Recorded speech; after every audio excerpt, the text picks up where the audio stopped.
There we go. All right. Good afternoon, everyone. Thank you for joining us for our Lunch and Learn. We are very fortunate to have Avery Young with us from the Xerces Society. She is the conservation biologist who works with the Bumble Bee Atlas, and she's going to be talking to us about native bumblebees and their role in conservation and what we can do as master naturalists. We are recording this, so the link will go up for the recording in a few days onto our website. So you can look at that, share that information with your friends if you want. We're a big group today, so we'll keep everybody on mute like we've done previously. If you have questions, go ahead and drop them into the chat. There'll be a couple of moments during Avery's presentation where she'll kind of call for questions. So go ahead and put your questions in the chat and we'll shoot those over to Avery and go from there. So that's what I've got. Avery, at this point, I'm going to turn it over to you. You should have the ability to share your screen and take it from there. That sounds great. I will share my screen now.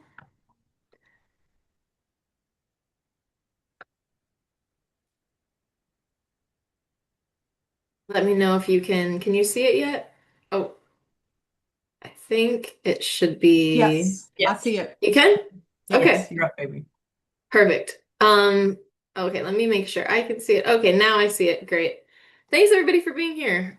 This is great. This is a great opportunity for me to chat with new people about our project at Xerces. I'm not sure how familiar you are with the work of Xerces or with the Southeast Bumble Bee Atlas. So I'm going to go over just a little intro about both of those.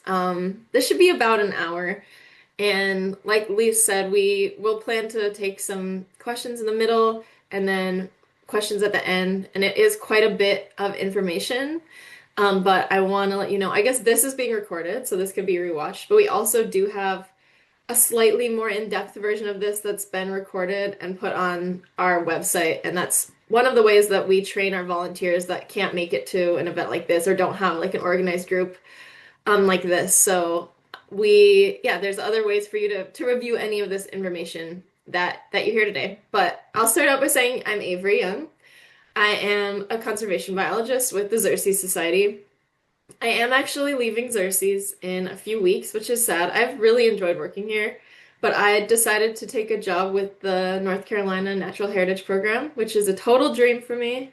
I'm really excited. I'll be based in Asheville, and I'll be doing a lot of work with pollinators in that role. So it's kind of just like an extension of this job I'm doing, but working for the state. So if you have questions about the Bumblebee Atlas for the next week or two, you can reach out to me. Beyond that, my supervisor and some of our partners in the state are taking over the role of making sure the Southeast Bumblebee Atlas continues to run until more funding is acquired and more like a new coordinator is hired. So it will continue on as it has been, just with a different person in charge. Um, we work with two really close partners in North Carolina. You know what? I think I actually have a partner slide next, so maybe I'll do that. Yeah, I do. Great. So, we work closely with a lot of different state agency partners. I'm actually the only person right now at Xerces who lives in the Southeast. It's an organization that's really heavily focused in the Western US. And the Midwest, it's expanding, but the Southeast is like kind of new territory. And so I am currently the Xerces staff here, and because of that, we rely really heavily on help from our partners. And in North Carolina, that's the Wildlife Resources Commission, Gabrielle Garrison, who some of y'all might have been in touch with in the past. She works as an Eastern Piedmont habitat coordinator. She's going to be leading an in-person field training in Winston-Salem. And then our partner from the U.S. Fish and Wildlife Service, Brian Tompkins, who is based in Western North Carolina, he's going to be leading a couple field trainings out there. So that's probably where the in-person field trainings led by our partners are going to be. But I know that y'all have a field training planned internally, so that's awesome.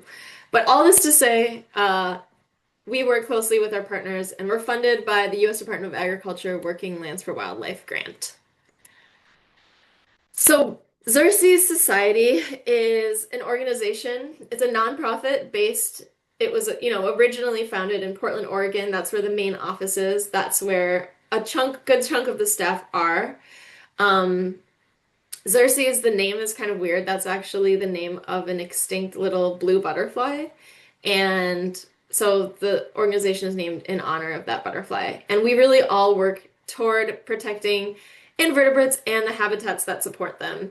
And we do this in a variety of ways. We have quite a few different programs. So I work on the Endangered Species Program, and we really work to fill data gaps in order to gather more information and to inform management of rare species. So we have a bumblebee endangered species team, we have a western mussel team, a firefly team that's doing really cool work in the southeast, and a monarch team, and that's mostly western monarchs. We do have someone focused on eastern monarchs as well. And then our native pollinator program is works more closely with private landowners to enhance pollinator habitat on their lands. They're often partner biologists with NRCS. We have an aquatic invertebrate team, so I mentioned like the mussel team, and we have a butterfly conservation team that does a lot of work researching the status of our butterflies really across the country. They just put out a really amazing report about the status of bumblebees in different regions and how they're doing, called The State of the Butterflies. Definitely worth checking out. That's on the Xerces website. And then we also have a pesticide team that researches the impacts of pesticides on all these invertebrates. So anyway, it's a group of really passionate, smart scientists that are really we're proud of the work that we do.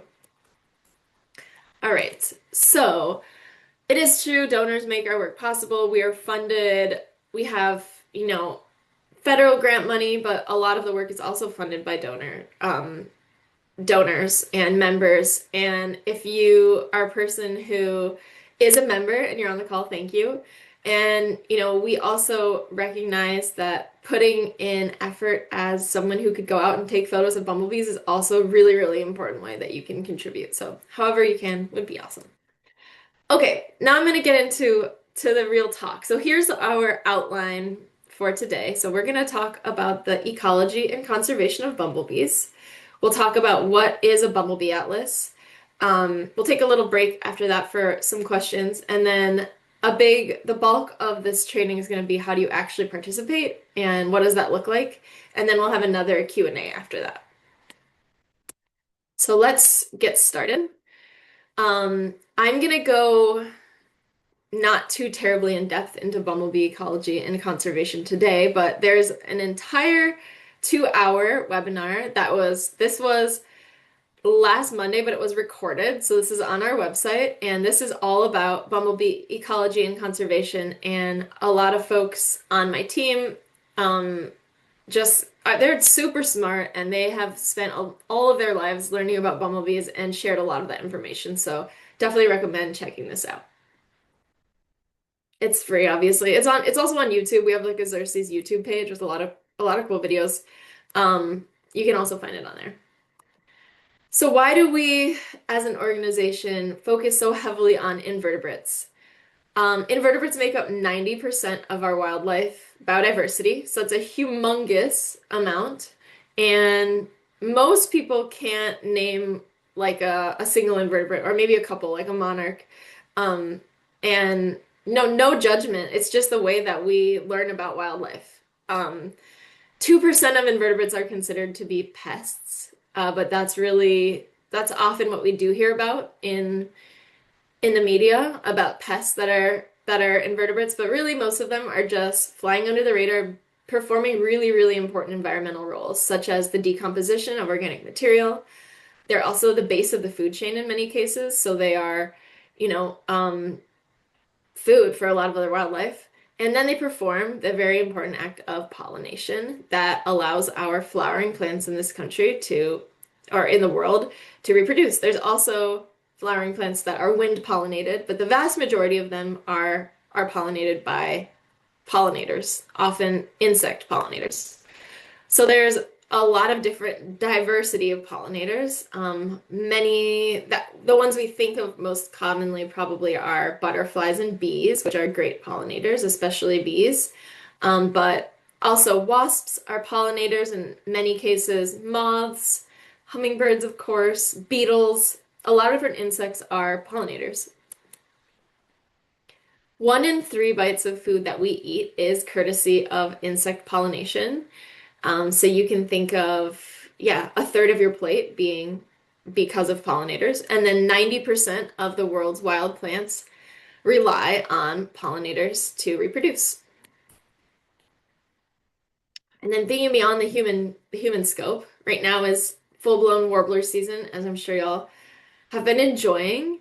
And many of our warblers are being fed a diet exclusively of insects, especially when they're young. And so when they nest, which they're just about to start nesting now, a pair of chickadees has to gather 10,000 caterpillars to feed their young. So they are eating huge amounts of invertebrates. But then thinking about this in a different way, also the outcome of pollination is fruits and nuts and seeds. That also is really important food for wildlife.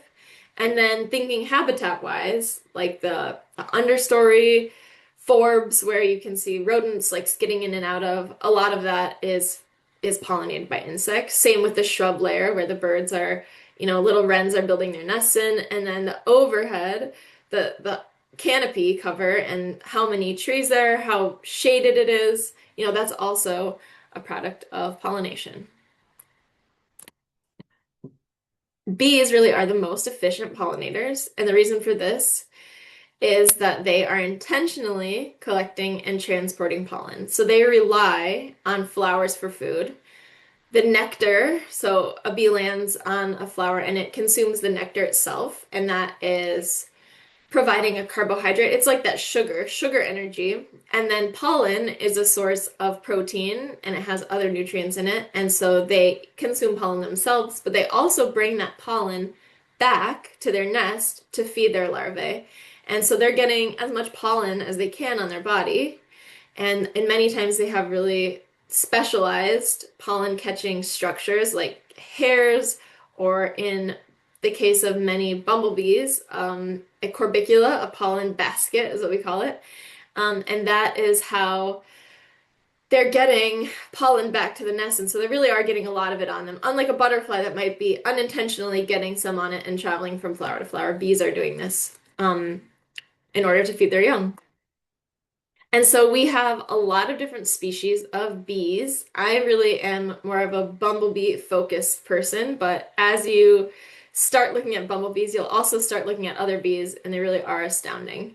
And we have over 500 species of native bees in the Southeast.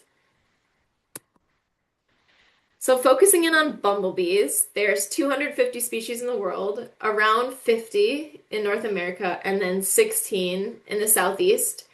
And I will say 16 is generous. That includes some species that have not been found here in a while, but historically were found here. As you can see on by this map on the right, darkest blue indicates where there's the most amount of bumblebee species, the highest species richness. And that really is like the tallest mountains as well as Canada and like higher latitude. So higher latitude, higher elevation is where we have the most bumblebee diversity really in the world. And so the Southeast, as you can imagine, is not the peak diversity in the country, but the mountains really in our region are the place that have the most diversity. So bumblebees are really important pollinators themselves. So we said bees are important. Bumblebees even more important, and there's a few reasons for this. They have very large bodies, which means they can remain active in cooler weather. So they can come out, a few months ago when the spring ephemerals started in like late February. You can already see bumblebees out then. And then they stay out all the way until really the last flowers bloom in the fall. They have a very long tongue, which means they can pollinate a lot of different kinds of flowers. Some flowers, like bee balm, for example, has a really long corolla, that flower tube, that requires an insect with a long tongue to pollinate it. So bumblebees are considered to be generalists. They don't have just one particular host plant or one genera that they can only forage on. However, on the opposite side, many flowers are specialists requiring bumblebees for pollination. So thinking of plants that are buzz pollinated, this is an image, this is a little video of buzz pollination. This is a plant in the Solanaceae family, which has many crop fruits that we love, such as tomatoes, potatoes, peppers, eggplants. Um, this is a bumblebee pollinating one of those. And what it does is it grabs onto these anthers and it uses its flight muscles to shake its body, vibrate its body, and it gets that pollen to come out of the anther and fall on its body. And this is the only way that these kind of plants are pollinated. So it's really important to have bumblebees in our crop ecosystems. So let's talk a bit about the life cycle of bumblebees. So in the winter, um, the only bumblebees that are alive are queens, and they're generally hibernating just a few inches beneath like loose soil or leaf litter, pine needle duff, even like a compost pile. That's where the queens are hibernating. They They wake up in the spring, due to, longer days, warmer weather, more sunshine. They wake up and this is often at the same time as our spring ephemerals are starting to bloom, and you see a lot of queens flying around. This is happening right now where I live. And I imagine where you are as well. I'm in Knoxville, so I imagine it's pretty similar. And so the queens are bigger. They're flying around. You might see them even like going in and out of the leaf litter. And what they're doing is they're looking for a nest. And so the queen bee is not going to dig, she's not going to dig her own nest, but she's looking for a nest that already exists, or a cavity that already exists that she's going to turn into her nest. So a cavity such as a rodent hole, or a rock pile, or like a log that's been, rotted out a little in the middle. That's the area that she's looking for to build a nest in. And so what she does is she finds it and she lays her eggs, and she also establishes a little area that we call a honey pot, and that's where she puts her foraged resources that she then uses to sustain herself while she's incubating eggs. So she's actually sitting on these eggs to incubate them.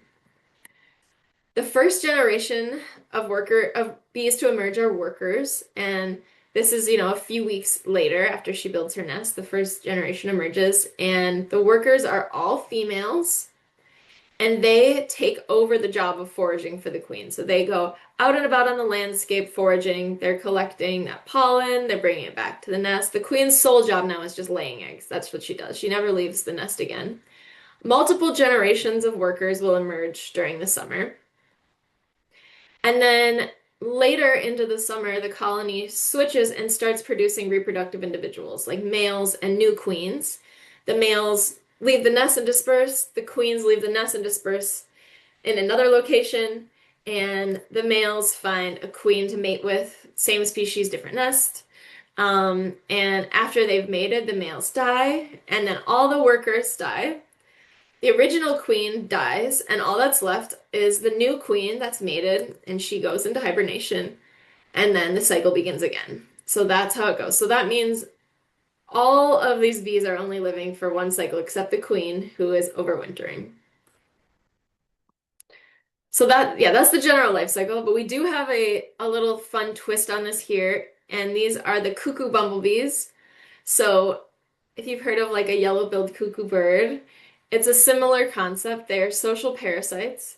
And so the queen emerges from hibernation, same process. It's spring, she goes and forages, but instead of looking for her own nest, she's searching for a nest of another bumblebee species so that she can kill the queen, and then convinces all the workers to then do the foraging work for her and her eggs and her offspring.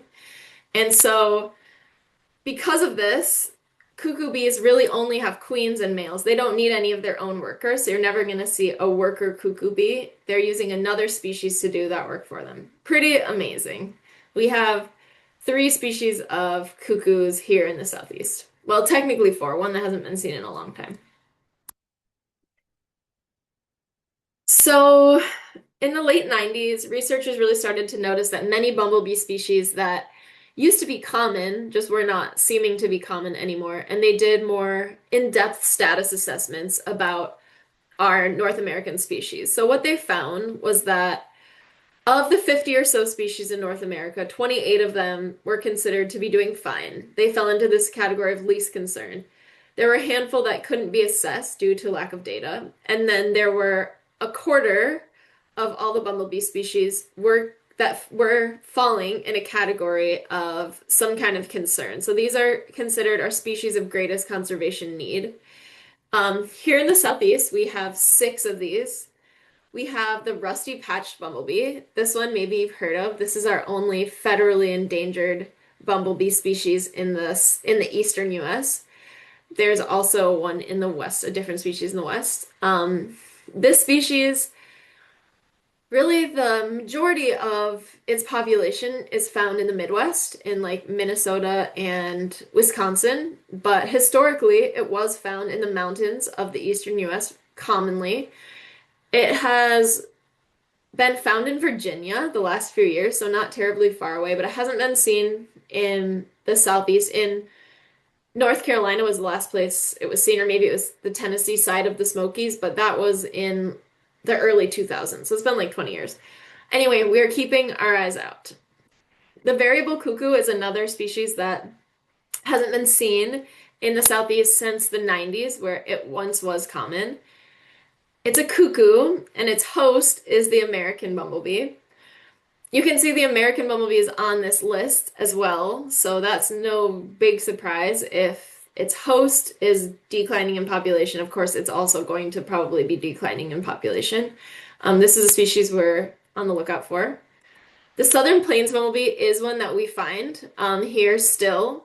It was our, I think, 5th most common species that we found last season, so it's not terribly uncommon to see. However, its population has declined drastically, which is why it's considered to be endangered. This is a species that occurs mostly in the coastal plain and the Piedmont. Also, like in the plains, like West Tennessee, Missouri, that area too. And then these 3 species, the yellow bumblebee, the American, and the yellow banded, are all considered to be vulnerable. They have decreasing populations. And the American bumblebee is one that you definitely might see. It's not terribly rare. It's our least rare of the conservation concern species. And people do find it often in their yards. The other 2 are mountain species. So why are bumblebees declining?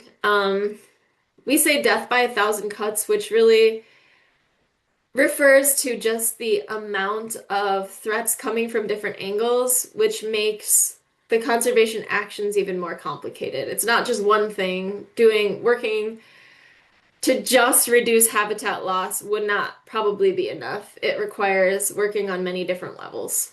So habitat loss is a big one. We know, now talking about the bumblebee life cycle, they're really relying on flowers for food from early spring all the way, early spring when the queen first comes out and starts foraging, all the way until late fall when she's going back in hibernation. So having flowering resources available during that whole period is really essential. That's often not the case with like, a lawn or a highway, or suburbs, whatever. So I'm sure y'all are all very conscious of your flowers, which is awesome. They also need safe places to nest and to overwinter. So habitat loss is a big concern. Disease is another concern. So they are susceptible to pathogens just like, any other organism. And one of the main sources is from commercial bumblebee colonies. So the common eastern bumblebee in particular is raised for commercial greenhouse use. And because they're, enclosed, they are more likely to get disease, and then they escape, of course, and spread it into wild bee populations. Pesticides, remember that any insecticide kills all insects. There's no like bee safe insecticide. So they can land directly on treated flowers. They could, carry some of that treated nectar back to their larvae. They could also nest in ground that's been sprayed. They can be exposed in a lot of different ways. And And it doesn't always result in like the bee just instantly dies, but it might be that their fitness is reduced in some way or their colony's fitness is reduced. And then climate change is a concern for bumblebees because when we looked at that map, we saw high latitude, high elevation, cool weather. They're cool weather bees. They're negatively affected by high temperature. Also, the increase in wildfire and droughts that really can affect their habitats. And then there's also a concern of this idea called phenotypic mismatch, where when it's warm enough that the bees feel that it's time to emerge from hibernation, it might not be time for the plants to be flowering yet, or vice versa. Right now, it's been aligned evolutionarily, but if the climate changes rapidly, it might not continue to be aligned. So that's a lot of sad things, but there has been a lot of work toward increasing pollinator habitat, tons. I mean, it's like a buzzword right now. There's a lot of money being put toward pollinator habitat creation, and it's amazing. And we're trying to show why that's so important because we can't really detect if there's been a recovery of a species or a continued decline of a species if we don't have that baseline data. And so that is why we started a Bumblebee Atlas. And what is a Bumblebee Atlas? So my role at Xerces is to run the Southeast Bumblebee Atlas, and our project covers Georgia, North Carolina, South Carolina, and Tennessee. And it's a community science project, which means anybody can participate. You do not have to be a trained biologist or entomologist. We provide training, and you can participate in to any whatever degree you'd like to participate. And the goal is to gather information about where bumblebees are, the types of habitat that they're using, and then also, are there certain flowers that they're relying on? They are generalists, right? But they definitely can have preferences, and knowing that, the Southern Plains bumblebee is found really often in common with, say, clethra, which was found, that is really important to know for continued habitat restoration. So the Bumblebee Atlas is collaborative with so many partners, and we're now in 21 states across the country. This year is the launch of the New Mexico Bumblebee Atlas, which was privately sourced. The reason that the Atlas exists in the states it does is because that's where funding exists. It's not that there's no bees in like New England. There's a ton of bees there. There's also been a lot of effort in certain places by other organizations or the states to perform their own bumblebee survey. So maybe the Xerces didn't need to go in there and start a Bumblebee Atlas, but the places where it exists now, we have funding and there's a lot of need for gathering more data. So yes, we work with a lot of partners to help organize trainings and to recruit volunteers. But the people who are actually doing the work are the volunteers, of course, gathering all this data. And if the 6 people on the Bumblebee, I guess 8 people on the Bumblebee Atlas team at Xerces went out to collect Bumblebee data all summer, we couldn't collect nearly as much data as all of the volunteers just going out one time. And that's the beauty of community science. So this is our team here. And like I said, I am sadly leaving this team of great folks, but all of these other folks are actually going to be helping to make sure the Southeast continues, which is great because everyone really cares about our project here. So this is a map showing where data has been collected over the course of the last, I guess, 12 years or so. We have a lot. The project started in 2018, so it's not 12 years, but anyway, started in 2018. New Mexico again was the newest launch. The Southeast started in 2023, and this shows where data has been gathered. And when the Atlas started, it just greatly increased the amount of data gathered in that region. I would show you this in maybe a way that's even more powerful, which is on the left is a map of human population density, and on the right are iNaturalist bumblebee observations. So human population density, the red areas are where we have people living in close proximity, like Los Angeles and Chicago sticks out on the map. The right is iNaturalist. So There's nothing wrong with iNaturalist. I use it all the time. However, you can see these are very similar maps, right? So you might think if you looked at this that bumblebees love living in Chicago and they love living in Los Angeles, but probably that's not the case, right? It's just that's where people are. That's where people are collecting data. So when you look at our, this is where we keep our data, Bumblebee Watch. This is a data sharing website, and Bumblebee Watch, it has Bumblebee Atlas data there as well as other Bumblebee data submitted there. And you can see that across a region that's been chosen to have a Bumblebee Atlas, the amount of observations really increase, especially in rural areas and in places with public lands. Like nobody lives in the very top of Minnesota, almost nobody, but there's been so much data collected there because it's a really area of really high interest, because there's a lot of species up there. The Pacific Northwest obviously has been covered greatly, and that was the first project. So the Southeast is we still have work to do, is the truth. But a big goal is to try to gather data in places where people don't live, to try to see what's happening there. So the effort so far, this is where we've had surveys. So the last 3 years, this upcoming year is our fourth year. So for the last 3 years, this is where surveys and incidental observations, I'll tell you what those are, have occurred. And we've had great outcome in a lot of places. And in some places, there's still need to collect more data. And a lot of that are places that are more rural or have fewer public lands. We have collected over 775 surveys, over 7,000 observations, and then 12 species have been found, including three that were in that list of species of greatest conservation need.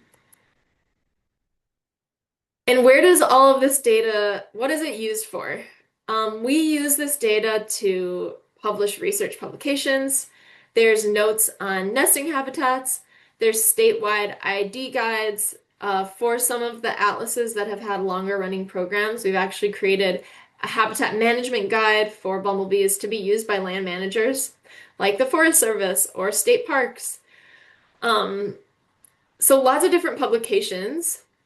Many of these are on the website for free. You can download them.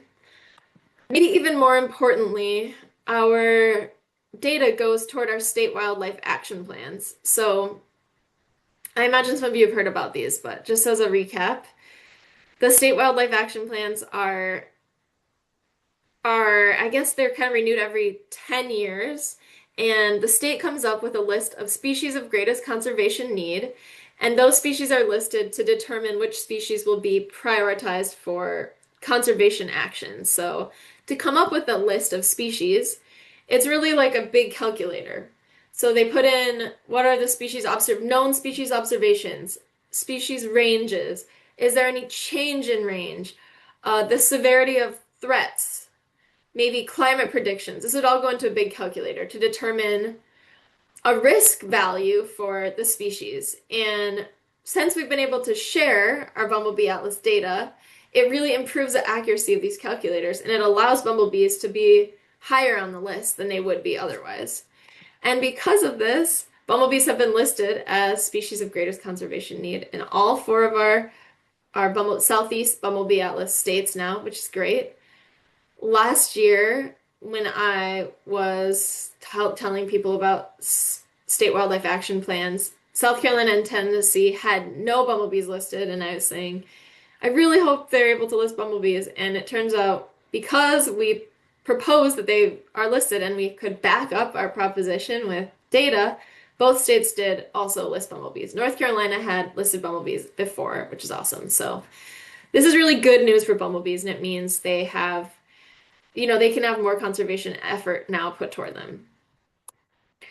Okay, that's like the why and the what, and I'm gonna get into the how, but I would love to take a break to answer any questions that we have had so far.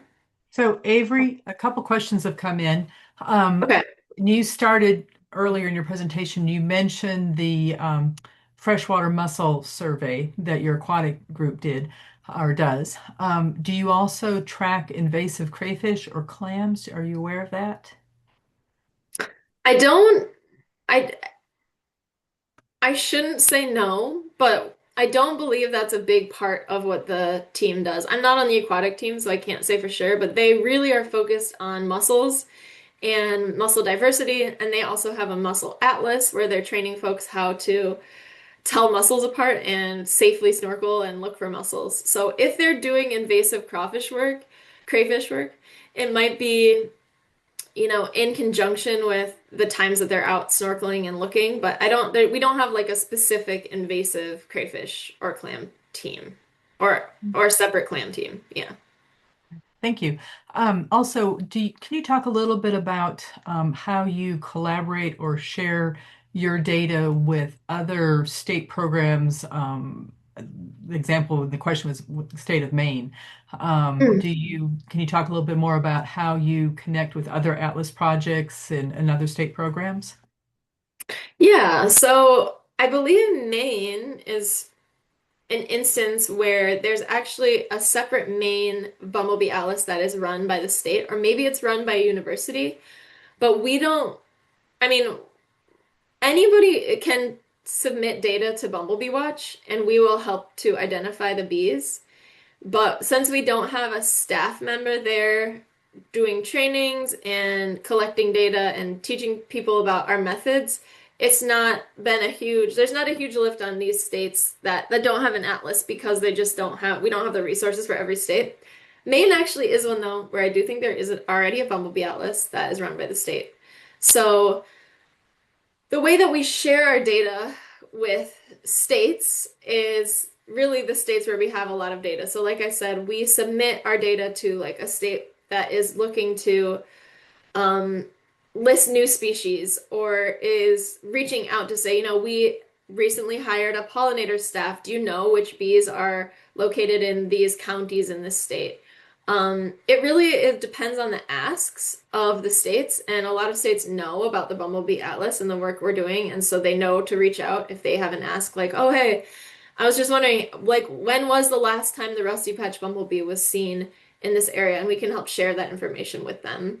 And then we go out of our way to share information, especially during these revisions of the wildlife action plans. But in the Northeast in particular, that hasn't been an area where we've collected a lot of data simply because there hasn't been funding to train people there. But like I said, anyone can submit data, and that data can be shared with the state where the data was collected. Great, thank you. Can you think back a moment to the cuckoo bees and what percentage of nests are taken over by the cuckoos? I mean, is this a big risk? And do you even know? Could you talk a little bit about how, what's the percentage of takeover by the cuckoos? I certainly don't have a specific percentage number in my mind, but there are more non-cuckoos than there are cuckoos. So it's not like the American bumblebee is going to go extinct because of cuckoos. They evolved together. Even though the cuckoos are the parasites of the non-cuckoo bees, it isn't an instance where any species is at risk because of the cuckoos. In fact, it often is the other way around, where the cuckoos themselves they have a harder life cycle in a lot of ways because they have to locate another nest and they have to take over that nest and it has to be successful. They can't just like go out and create their own nest. Um, so I couldn't tell you a percentage. I don't even want to speculate and guess, but I will say it's not to the point where it's a threat to any of these other species. Great, thank you. Um, Group, do you all have any other questions for Avery before we move on to her next section? If you do, go ahead and drop them in the chat.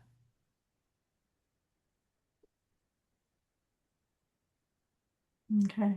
Avery, I think I have one other thought about I think people do ask us often about Bumblebee atlases in different states like Maine. People interestingly ask about Maine a lot. I think there's a lot of conservation folks there. Or the Northeast or other states like, Louisiana or Florida. And the truth is, if it is a funding thing, but I would encourage anybody who knows of like state biologists or has connections to, we get a lot of money from the state, or partnerships with the states. the Bumblebee Atlas project would love to expand to new states. It's just a matter of making those connections. So if you're a person who feels like you can make those connections, that's always welcome.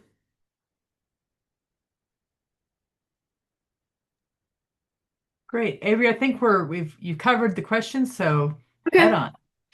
All right. Okay, how do we participate in the Bumblebee Atlas? I hope I've convinced you that it's worth participating in. So this part's a little complicated, so I just want to start here. We do have three different websites that you might hear mentioned, and so I just want to clarify this. The first one is bumblebeeatlas.org. This is where almost everything exists. So here's where you're going to find like ID guides or data sheets. The trainings I was talking about, those exist in on the bumblebeeatlas.org website. There's also a Southeast specific website that's linked to the Bumblebee Atlas website. We have data highlights. At the end of the year, we analyze all of our data and we post nice graphs and figures. So that's that. Bumblebee Watch is the data website, so that's where we upload our data. That's where you, as a volunteer, would upload the photos that you took in the field. You can also look at other people's observations, which is fun if you want to see, like, oh, where was the lemon cuckoo found this year? That's a nice place to do that. And then Xerces.org, there's nothing at Xerces.org you necessarily need to participate in the Bumblebee Atlas, but that's where you're going to find more information about other things that our organization does if you want to learn more about the aquatic invertebrate team, um, or participating in the Firefly Atlas. There's also a lot of free resources on Xerces that are like brochures, including plant lists, like things about saving the stems for pollinators. Just a lot of amazing PDFs that you yourself can print out and have to use. There's also a podcast that's great, Bug Banter. So how do you participate in the Bumblebee Atlas? You first attend a training. You're doing that, so you're doing great. Um, this itself, pretty much more or less, this presentation I'm giving today was also recorded for our website. You can find it on there. And this year we had a fun Southeast Bumblebee identification webinar that was also recorded, and it's a 2 hour deep dive or an hour and a half deep dive into identification, which I had a great time leading that webinar. And I think if you end up really enjoying bumblebees and looking at bumblebees, it's accessible. It's possible to learn the species, so that's where you would do that. We also lead field trainings. This year, like I said, we're going to a couple places in North Carolina, but I believe you'll have a field training planned, and maybe we can talk a little bit about that at the end of all of this. But that's where you can practice your field skills, and it's really great that you have folks already that have participated and can help with that.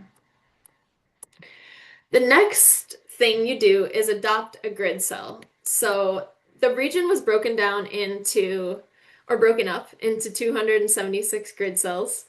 And we did this really as a way to help organize our effort and our progress and to try to cover the whole region.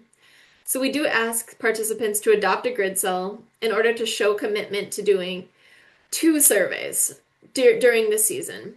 The season is from May until August, so you just have to commit to 2 surveys, which is, a 45-minute survey. It is doable. For even more conservation impact, you could adopt a priority grid cell. The priority areas are those bright orange grid cells, and those are places where we need more data. And there was a site that I found by doing a big mapping exercise and asking around that would have good pollinator habitat in it. Those are all public lands. The yellow, kind of light yellow looking grid cells, those are areas that also need just as much data. I couldn't locate a great location to send anyone to in that grid cell, but if you know of one, or if you live there, or if you go on vacation there, very welcome to do surveys there. And then complete are the grid cells that we've had a lot of great participation in before. It does not mean you can't collect more data there. You're always welcome to. We'll be happy to accept your data. It's just kind of urging folks to maybe drive 10 minutes away to do a survey to get data somewhere new. Okay, so to adopt a grid cell, you'll go to the Bumble Bee Atlas website. You'll go to the adopt a grid cell page, and when you zoom in, you'll see the names of the grid cells. You'll see these colors that I just talked about. And then you can select your grid cell and fill out the rest of this little form, and then you have officially adopted your grid cell. You'll get an email that says, "Thank you for adopting the grid cell." That's all it takes. Okay, and then doing a survey. This is the fun part. So let's talk about where to survey. Really, the answer is anywhere where you have permission to survey and that there's good flowers available. Ideally, these flowers would be native, because bumblebees love native flowers, but they also like some cultivated varieties as well. So you can go to natural areas like public lands, Forest Service lands, state parks, wildlife management areas could be great because they often, have that mowed kind of garden or, prairie area. You can go to urban areas, so your backyard or like a city garden. If you have like decent acreage, that would be a good spot to survey. Also, public roadsides and right-of-ways can be really good places to survey as well. Priority survey areas, like I said, these are areas that I picked using doing a mapping exercise looking at what plants would be available and where bees have been found in the past. So these are all on public lands. These are known flowering areas, and these are all data areas that need more data. So this is on our website. And this is like a zoomable map, you can press like zoom and you can look at where you live. And if you click on one of these triangles, it'll pull up some more information about that site. So how many surveys have been done in that grid cell, who is the landowner, etc. And the reason for that is because you do need a survey, or sorry, you do need a permit to do a survey on a public land. You need permission to survey anywhere, but if it's your neighbor, you can always just say, "Hey, do you mind?" And probably they'll say no. I don't mind. But if you want to survey on public land, you do need a permit. And we have done this for you for the most part. So these, if you want to survey in a state park, a wildlife management area, a state natural area, one of these national parks or national forests, UARI is also, okay, good, it is on there. These are places where we have already started this permit process for you, and all you need to do is email us so we can add you to the permit. If you'd like to survey in a place that's not listed on here, it's probably a more local public land, such as like a city park or a county park, and oftentimes they do not require such an extensive permitting process, and they will just let you do a survey, and they'll say no problem. You just have to ask specifically. So if it's like a state land or a national land, public land, that's when you'd want to reach out to us. Okay, when do you survey? May through August is our season. You want to find a time when flowers are blooming, when it's not too hot or too cold, which can be hard in summer. It can be really hot. It's up to 90, so maybe don't go in the middle of the day in August. Low winds and then no rain. So the point survey is 1 hectare in size, which is about 2.5 acres, around the size of a soccer field. And you want that more or less to be blooming. So it could be patchy, it could be linear, it could be like a weird shape, but you do want quite a bit of flowering area. The survey is going to be 45 person minutes, which just means total minutes. So if it's 15, if you go out with 3 people, you would each do 15 minutes to make that 45-minute length. We'll talk about the habitat assessment. And then the roadside survey is the other option. And so this would be if there isn't public land available, or if you're like in an agricultural area, roadside survey might be best for you. And so that's 5 mini surveys that are at least a half a mile apart. And you would do 15 minutes at each survey instead of 45. The other type is an incidental observation, and these are not associated with a survey, but we also are happy to collect this data or take this data from you. This would be more like an iNaturalist observation where you were out, you saw a bee, you photographed it, and then you can name the host plant that you found it on. We use this data for all kinds of things as well. So for the survey, you're going to search for and catch bumblebees. Next step is to chill and photograph the bees, and then the final step is the habitat survey. I'll talk a little bit more about each of these, but this is the general process. So to do your survey, you want to record your start time, and you want to search the whole area for bees. So you want to look on little flowers that are kind of like hidden in the grass, big showier flowers. You want to look overhead and see if any of the shrubs or trees are flowering. Bees like all kinds of flowers, things that we might not even find very interesting. And you do want the survey 45 minutes to be the time that you spent actually looking for bees. That's your effort. So if you spend a lot of time walking back to the cooler, don't count that time. It's the effort you're putting searching for the bees. You do want to track the host plant. So after you catch a bee, you want to track the host plant by taking a photo of your vial next to the host plant. If there's another way to track it, that's up to you. This is just the method I use. So you're going to take a photo of the vial with the plant to have in your photos so that you can reference that when you're writing down data later. After you catch the bees, you want to put them in a cooler, and you don't want to leave them on ice for more than 90 minutes. So that's when it can start to become harmful for the bees. Over 15 minutes is ideal because if it's not 15 minutes, they often aren't chilled enough, but 15 minutes is the minimum, 90 is the maximum. And then you do want to use crushed or cubed ice. Ice packs can get too cold and they can be unsafe, and they also just don't cool as evenly.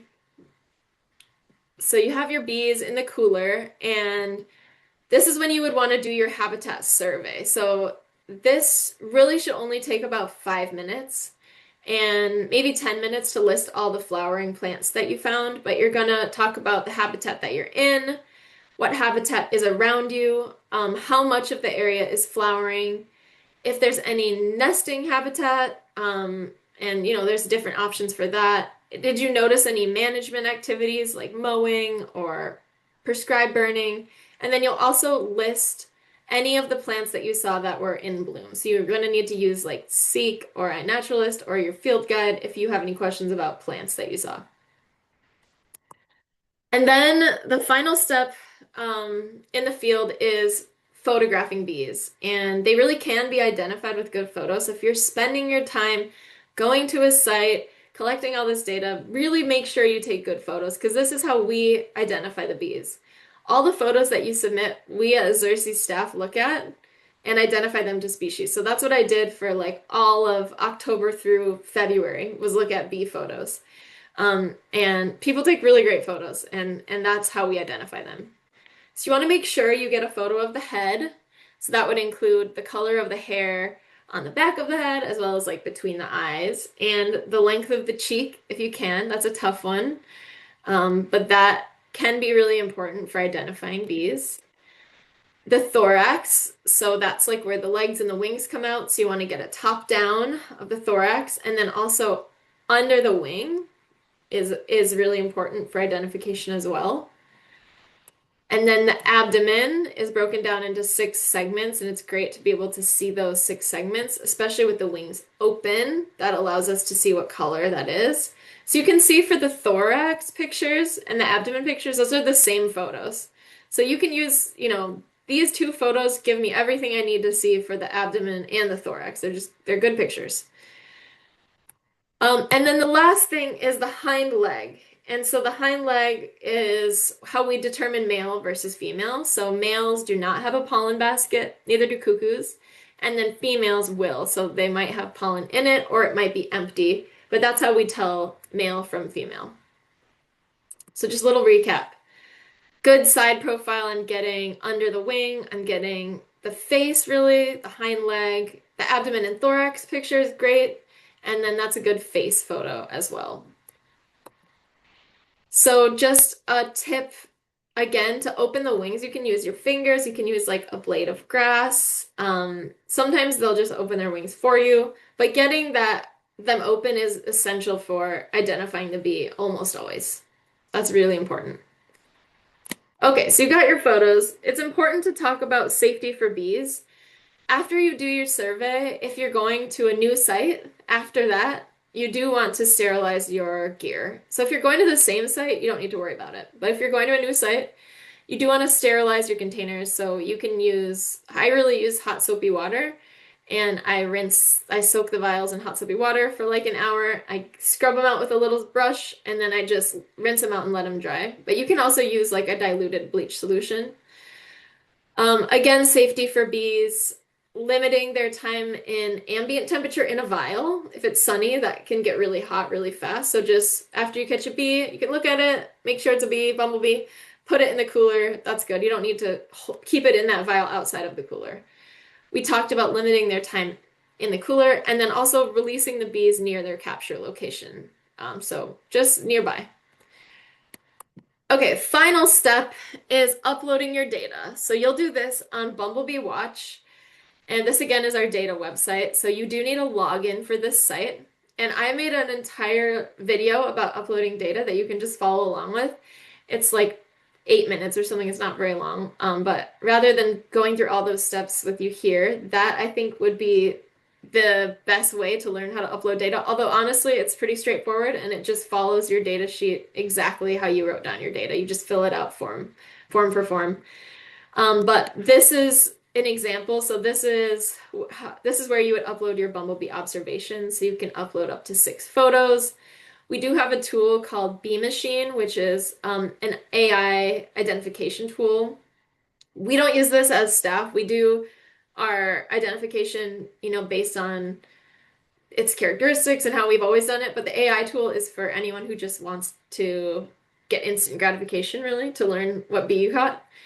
We also have a manual field guide on here, and we have like a quick guide on our website that shows you which bees you're likely to find that can be really helpful too. But you do not have to identify any bee to species in order to submit your data. You can just say bumblebee species, and we come in and we identify it. You do need to add the sex. If you know it, you can also say I don't know, and the host plant that you found the bee on. So this is what you would do for each bee. So that's uploading your data. There's a lot more information about uploading your data if you ran into questions in our training video on the website. Okay, that's really it. This is just to thank everyone who supports us and believes in the work we do. This allows us to do all of this fun stuff. And it looks like I have a few minutes for questions. So I'm happy to answer any questions that came up during that part. Avery, so a question about surveying on National Wildlife Refuge or other public land for any location that's not already got a relationship with you all for the permitting. Do you have an idea of how long it takes typically for that permitting process or what's involved in that? It really depends on where you're interested in. I will say national wildlife refuges take a long time because they're federal lands and they're very highly protected lands.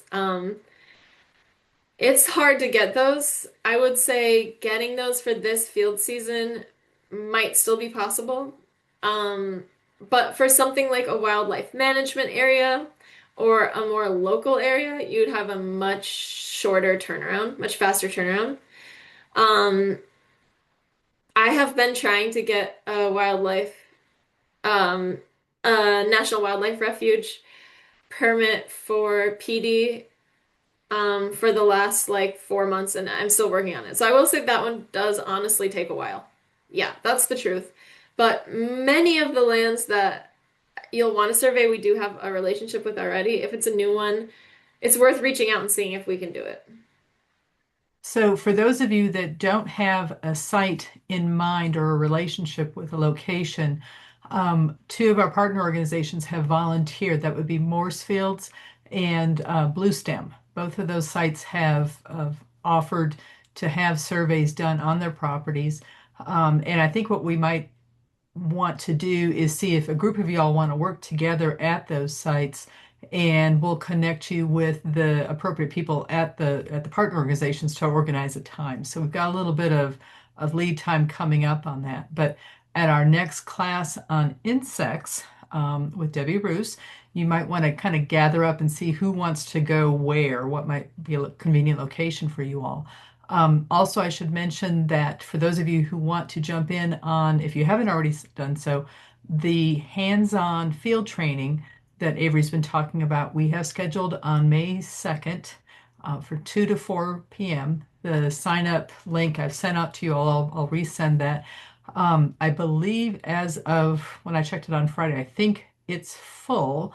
But don't panic. There's always, some people change schedules and things happen at the last minute. So let me know if that's something that you want to jump in on, and we'll make that work. So we do have some options for surveying, and we've got that field training scheduled for May 2nd.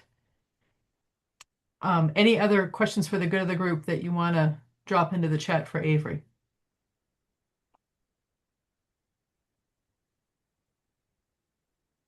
Mhm. Uh, um, Avery, a question came in. How important to cover 2.5 acres if you're one person? And how can you talk a little bit about identifying the boundaries of a property? Yeah, that's a good question. I think people do get hung up on that because I mean, it's hard to just like guess exactly how much 2.5 acres is. It's more of an estimate. No one's expecting you to like go out and measure. If you think of a soccer field, or if you have like, if you have an acre and then you can kind of envision like doubling that, or, also if you have a spot and your neighbor does, and maybe it like skips somebody and then there's another one, like that could all count as 1 acre. It can be really hard to find or sorry, 1 hectare. It can be hard to find that 1 hectare slash 2.5 acres of flowering habitat. That can be a real challenge. And so I encourage you to be creative in the way that you think about it. And it is definitely an estimate. No one is gonna like go out and measure exactly how large of an area it was.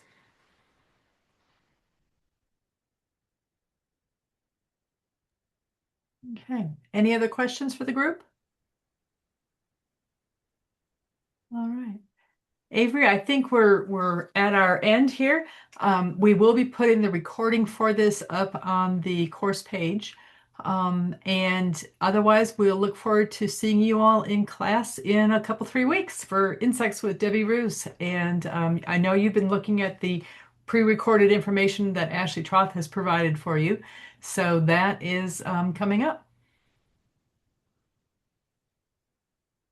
All right. Thank you, Thanks so Avery. much. Yeah, thanks so much for having me. And if you have any other questions, you're welcome to reach out to me. And I know some folks that are in your group also have participated in surveys too, and they're going to be a really good resource for you. So And, thanks for and listening. I someone had appreciate just it. asked, how do you get Oh, equipment? So we'll talk about that at the field training on May 2nd. great. Okay. All Thanks, right. everyone. Thank you, Avery. Thanks, Thanks. everybody. Bye-bye. Yeah, thanks again.